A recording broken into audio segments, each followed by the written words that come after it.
नमस्कार, news 18 special में आपका स्वागत। मैं राहुल ओझा आपके साथ। प्रधानमंत्री नरेंद्र मोदी आज शाम 4 बजे वीडियो कॉन्फ्रेंसिंग के माध्यम से विकसित भारत संकल्प यात्रा के लाभार्थियों से संवाद करेंगे। प्रधानमंत्री इस अवसर पर उपस्थित लोगों को संबोधित भी करेंगे। इस कार्यक्रम के दौरान प्रधानमंत्री राजस्थान, मध्य प्रदेश, छत्तीसगढ़, तेलंगाना और मिजोरम में विकसित भारत संकल्प यात्रा को झंडी दिखाकर रवाना करेंगे। देश भर से हजारों विकसित भारत संकल्प यात्रा लाभार्थी इस कार्यक्रम में शामिल होंगे। इस कार्यक्रम में बड़ी संख्या में केंद्रीय मंत्री, सांसद, विधायक और स्थानीय स्तर के प्रतिनिधि भी शामिल होंगे।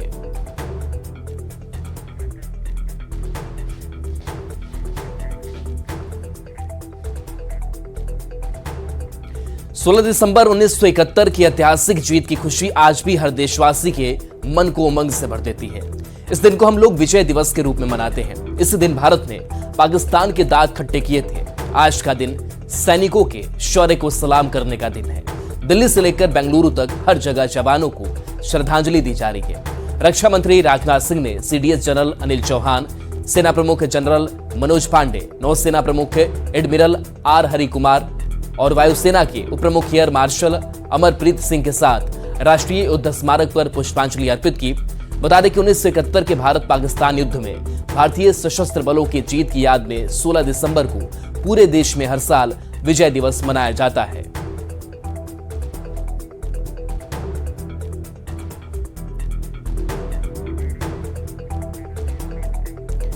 ओमान के सुल्तान भारत की 3 दिवसीय राजकीय यात्रा पर भारत आए हुए हैं। यहां पर दोनों देश एक दूसरे के साथ रणनीतिक साझेदारी को मजबूत करने पर काम करेंगे। अपनी 3 दिवसीय यात्रा पर ओमान के सुल्तान राष्ट्रपति द्रौपदी मुर्मू और पीएम मोदी से मुलाकात की। इस दौरान राष्ट्रपति भवन में उन्हें गार्ड ऑफ ऑनर दिया गया।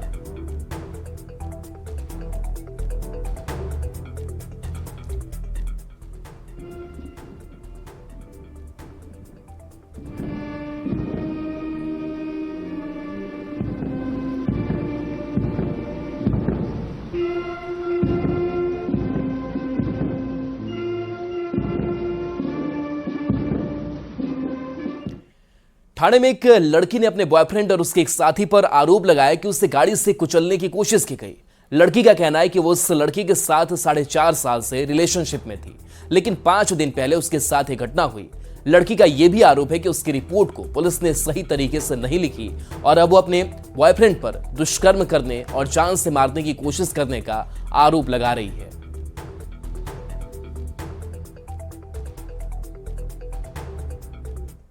एसपी डीएसपी जो भी थे वो लोग आए थे and they told me not to worry, they will give me support. And आज जाके मैंने उनको बोला मेरा रीस्टेटमेंट लो, बिकॉज वो पहले वाले स्टेटमेंट में कुछ भी नहीं गुनाह दाखिल किया। मैं चाहती हूँ 307 और 376 डालना चाहती हूँ, बिकॉज ये एग्जैक्टली हुआ है मेरे साथ। मैं नहीं चाहती कि मैं अकेले सफर करूँ। उसका दोस्त और वो दोनों बिल्कुल ही ओपनली छाती ठोक के they are out. Supreme court के फैसले और संसद में गृह मंत्री अमित शाह के बयान के बाद पाकिस्तान को 440 वोल्ट का करंट लगा है। तिलमिलाए पाकिस्तान के केयरटेकर पीएम पीओके पहुंच गए। अनवरुल हक काकड़ ने पीओके की लेजिस्लेटिव असेंबली के स्पेशल सेशन को संबोधित किया है। अनवरुल हक काकड़ ने एक बार फिर कश्मीर राग अलापा है। रिपोर्ट दिखाते हैं।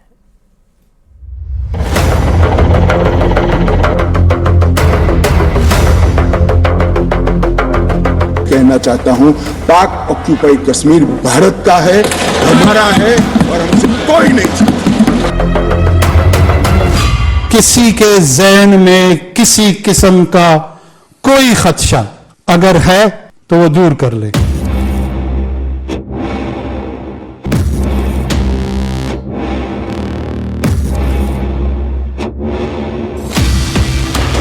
इस देश का कश्मीर से लेकर कन्याकुमारी और द्वारका से लेकर नॉर्थ ईस्ट तक हर व्यक्ति का कश्मीर है और हर कश्मीरी का देश है। जब तक कश्मीर का इशू रिजॉल्व नहीं होगा, तकमील पाकिस्तान हो ही नहीं सकता।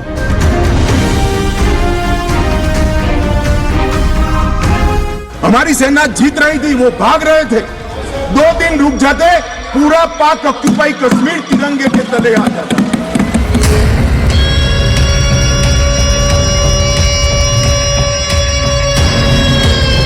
3 मरतबा पाकिस्तान पे कश्मीर की वजह से जंग तोपी गई जो हमने लड़ी है।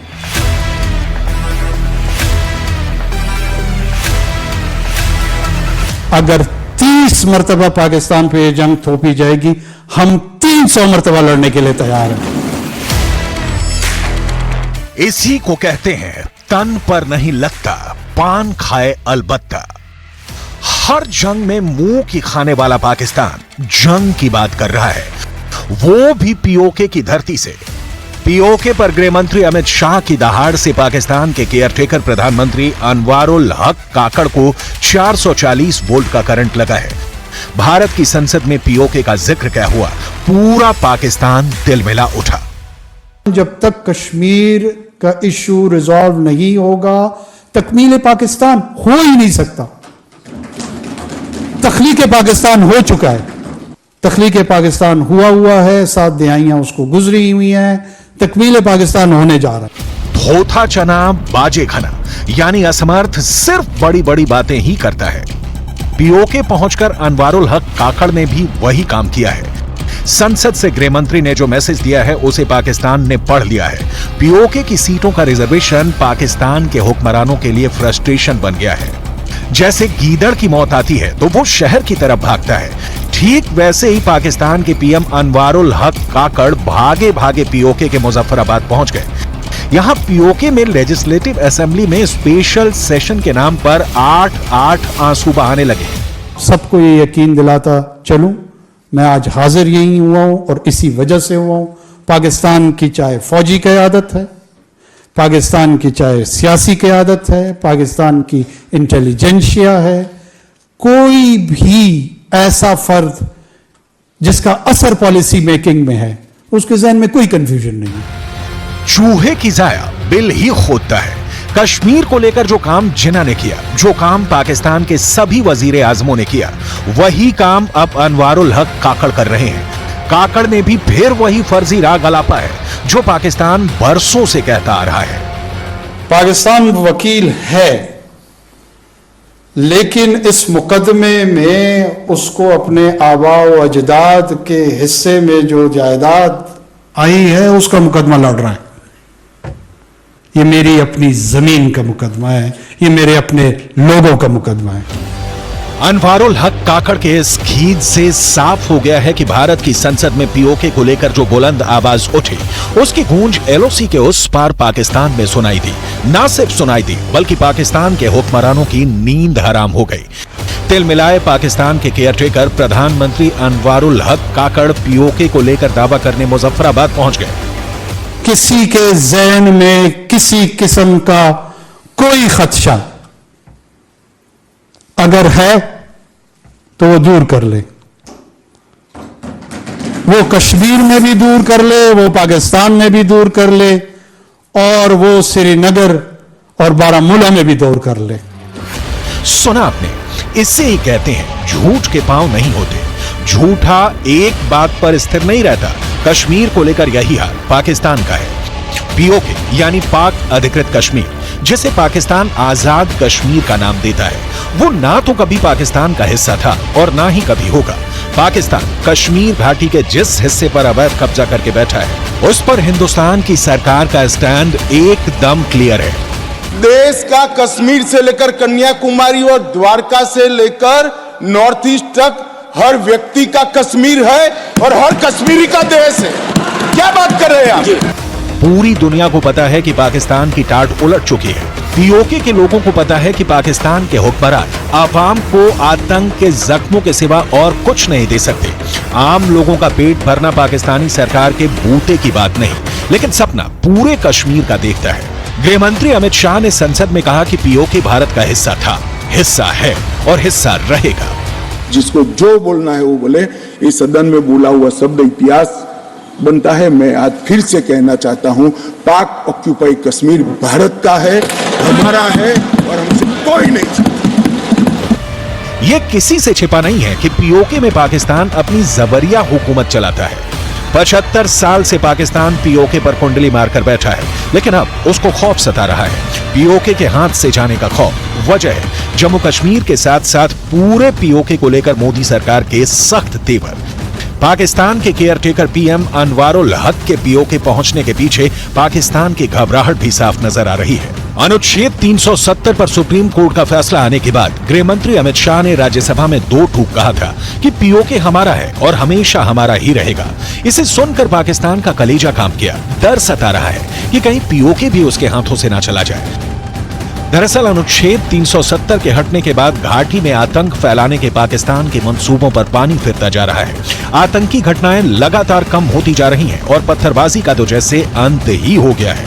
ऊपर से रही सही कसर मोदी सरकार के जम्मू कश्मीर आरक्षण संशोधन विधेयक और जम्मू कश्मीर पुनर्गठन संशोधन बिल ने पूरा कर दिया है। जम्मू कश्मीर विधानसभा में पहले 107 सीटें थी। नए बदलावों के बाद सीटें बढ़कर 114 हो गई हैं।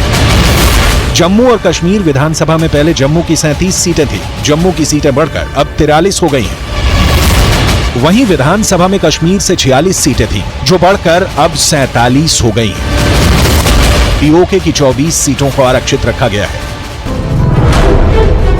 पाकिस्तान में लाहौर से लेकर इस्लामाबाद तक अमित शाह के पीओके वाले बयान को सुना गया है। पाकिस्तान की आवाम में मोदी सरकार के जम्मू कश्मीर पर लिए संकल्प की चर्चा हो रही है, क्योंकि 5 अगस्त 2019 को अनुच्छेद 370 को हटाकर मोदी सरकार ने जम्मू कश्मीर को लेकर जो गारंटी दी थी, उस पर सुप्रीम कोर्ट ने भी अपनी मुहर लगा दी है। धारा 370 को लेकर सुप्रीम कोर्ट के फैसले से साफ है कि धारा 370 को हटाने का फैसला पूरी तरह संवैधानिक है। जम्मू कश्मीर भारत का अभिन्न हिस्सा है। भारत में विलय के बाद जम्मू कश्मीर के पास आंतरिक संप्रभुता का अधिकार नहीं है। सवाल है कि क्या भारत पीओके को वापस हासिल करने की तैयारी कर रहा है? भारत की संसद में अमित शाह के एक से बढ़कर एक विस्फोटक बयानों के क्या मायने हैं? गृह मंत्री अमित शाह की पीठ थपथपाते नरेंद्र मोदी की यह तस्वीर 5 अगस्त 2019 की है। मोदी के विरोधियों ने कहा कि मोदी ने बहुत बड़ा रिस्क ले लिया है, कश्मीर की सियासत का पूरा नक्शा बदल दिया है। सवाल है, क्या ऐसा करने के पीछे प्रधानमंत्री मोदी की प्लानिंग कश्मीर के हालिया भूगोल को बदलने की है? क्या पीओके को पूरी तरह से भारत में मिलाकर इतिहास में हुई भूल को सुधारने की है? नेहरू के समय में जो ब्लंडर हुआ था, इसके कारण कश्मीर को भुगतना पड़ा। दानापुर सिविल कोर्ट में छोटे सरकार नाम के खूंखार अपराधी की गोली मारकर हत्या कर दी गई। हालांकि हत्या कर भाग रहे दोनों अपराधियों को हथियार के साथ पकड़ लिया गया, लेकिन कोर्ट में दिन दहाड़े हुई इस हत्या ने सुरक्षा व्यवस्था पर गंभीर सवाल खड़े कर दिए हैं। बड़ी बात यह है कि अपराधी कोर्ट में पेशी के लिए ले जाते समय हथकड़ी नहीं लगाई गई थी। हत्या के बाद पुलिस वालों ने हथकड़ी लगाई।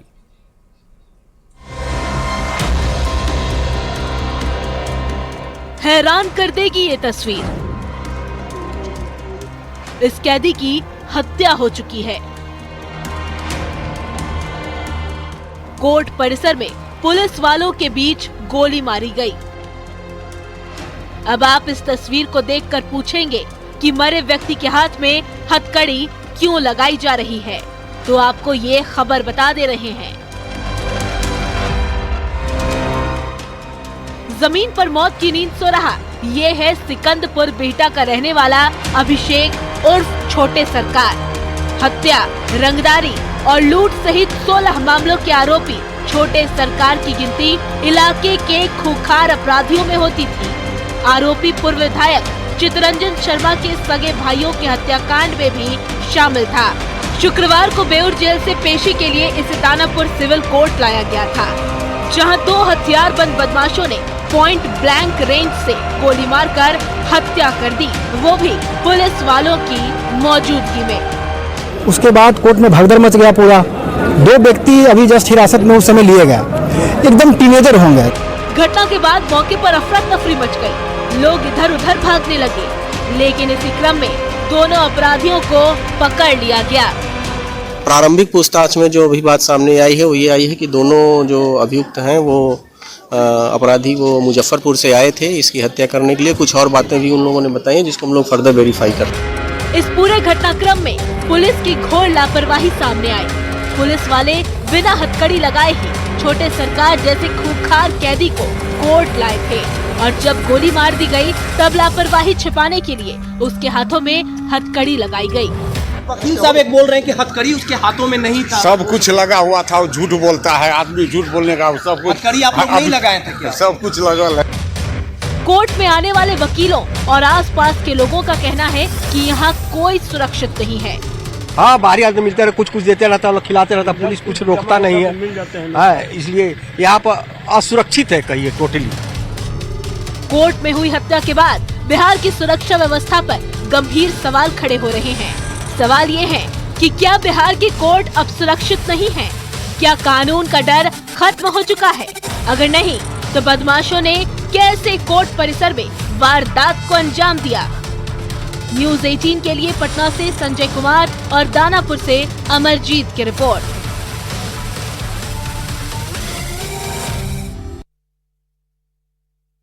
महीने ज्वेलर्स शोरूम में 14 किलो सोने की डकैती घटना को अंजाम दिया गया था, जिसमें पुलिस ने अभी तक 10 आरोपियों को अरेस्ट किया है, लेकिन अभी तक पुलिस के हाथ रिकवरी के नाम पर खाली हैं।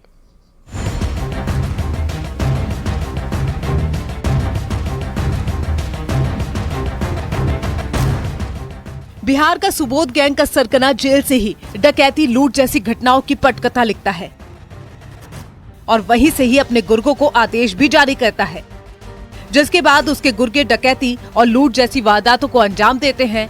गैंग ने देश में अभी तक पश्चिम बंगाल, राजस्थान, महाराष्ट्र, बिहार, मध्य प्रदेश, उत्तराखंड और झारखंड जैसे राज्यों में 300 किलो सोने से ज्यादा की डकैती की है, जिसमें गैंग से जुड़े अपराधी गिरफ्तार तो हुए, लेकिन आज तक सभी राज्यों को रिकवरी के नाम पर बरामदगी लगभग शून्य ही देखने को मिली थी।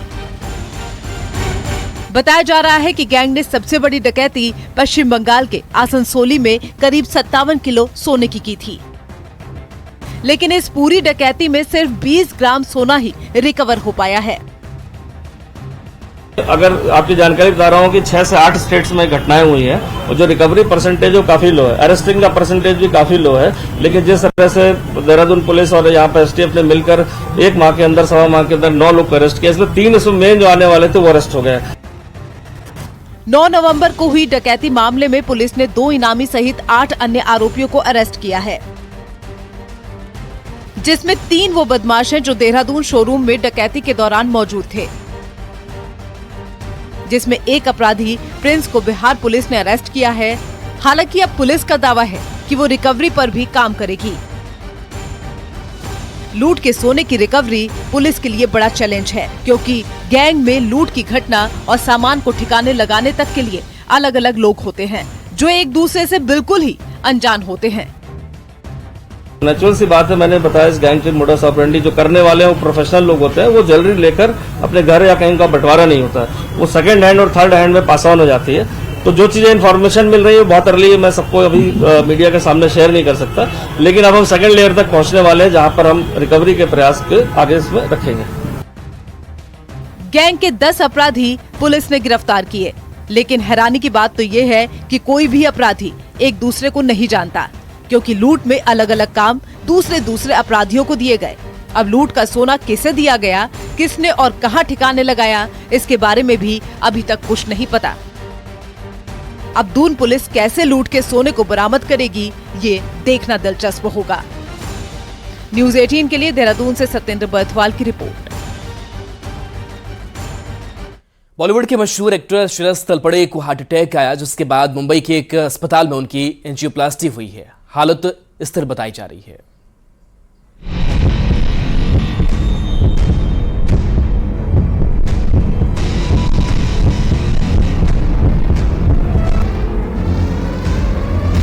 बॉलीवुड और मराठी फिल्म इंडस्ट्री में अपनी एक्टिंग का लोहा मनवाने वाले एक्टर श्रेयस तलपड़े को अचानक दिल का दौरा पड़ा। गुरुवार की शाम को अपनी फिल्म की शूटिंग के बाद घर गए तो उनकी तबीयत बिगड़ने लगी। उन्होंने अपनी पत्नी को बताया कि वो अच्छा महसूस नहीं कर रहे हैं, जिसके बाद श्रेयस को अस्पताल ले जाया गया, लेकिन बताया जा रहा है कि वो रास्ते में ही बेहोश हो गए। रात करीब 10 बजे श्रेयस तलपड़े को मुंबई में अंधेरी पश्चिम के बेलेव्यू अस्पताल में ले जाया गया। डॉक्टरों ने श्रेयस की जांच की, जिसके बाद पता चला कि उन्हें हार्ट अटैक आया है। बाद में उनकी एंजियोप्लास्टी की गई। जानकारी के मुताबिक गुरुवार को Shreyas Talpade film Welcome to the Jungle की शूटिंग कर रहे थे। वो सेट पर बिल्कुल ठीक थे, लेकिन जब वो घर गए तो असहज हो गए। फिलहाल श्रेयस को आईसीयू में ही रखा गया है। तबीयत ठीक होने पर उन्हें जल्द अस्पताल से डिस्चार्ज भी कर दिया जाएगा। श्रेयस की पत्नी दीप्ति का इमोशनल पोस्ट भी सामने आया है। सोशल मीडिया पर उन्होंने लिखा है, मेरे पति के स्वास्थ्य के लिए चिंता जताने के लिए मैं आप सबका तहे दिल से शुक्रिया अदा करती हूँ। मैं सभी को बताना चाहती हूँ कि अब उनकी हालत स्थिर है और कुछ दिनों में उन्हें डिस्चार्ज भी कर दिया जाएगा। इस दौरान मेडिकल टीम ने भी उनकी बहुत देखभाल की, जिसके लिए उनकी भी आभारी हूँ। सभी से निवेदन है कि इस समय आप हमारी प्राइवेसी का भी सम्मान करें, क्योंकि श्रेयस की रिकवरी जारी है और इस बुरे समय में आपका साथ ही हम दोनों की ताकत है। अब जानते हैं एंजियोप्लास्टी क्या होती है। दिल की धमनियां यानी आर्टरी ब्लॉक होने पर उसे एंजियोप्लास्टी करके खोला जाता है। एक्सपर्ट्स के मुताबिक हार्ट अटैक आने पर 1 से 1.5 घंटे के बीच एंजियोप्लास्टी की जानी चाहिए, क्योंकि जितनी जल्दी एंजियोप्लास्टी होगी उतना ही हार्ट की मांसपेशियों को नुकसान कम होगा, जिससे जान बचाई जा सकती है। एंजियोग्राफी में अगर 70% से ज्यादा ब्लॉकेज आया है तब डॉक्टर एंजियोप्लास्टी करेंगे। 47 साल के Shreyas Talpade Welcome to the Jungle में काम कर रहे हैं, जिनमें सितारों का जमावड़ा है। इस फिल्म में अक्षय कुमार, सुनील शेट्टी, संजय दत्त, रवीना टंडन, जैकलिन फर्नांडिस, परेश रावल, अरशद वारसी के अलावा कई नामचीन सितारे काम कर रहे हैं। इस फिल्म के अगले साल आने की उम्मीद है। फिल्म में अहम कैरेक्टर निभा रहे श्रेयस तलपड़े की तबीयत अचानक बिगड़ी, जिससे उनके को स्टार भी चिंतित है। श्रेयस के फैंस उनके जल्दी स्वस्थ होने की कामना कर रहे हैं, जिसके बाद श्रेयस दोबारा फिल्म की शूटिंग शुरू करेंगे।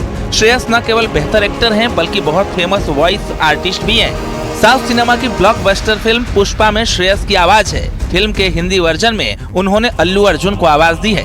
Bureau report, news 18। और चलिए न्यूज 18 बिहार झारखंड पर खबरें आपके लिए लगातार जारी हैं।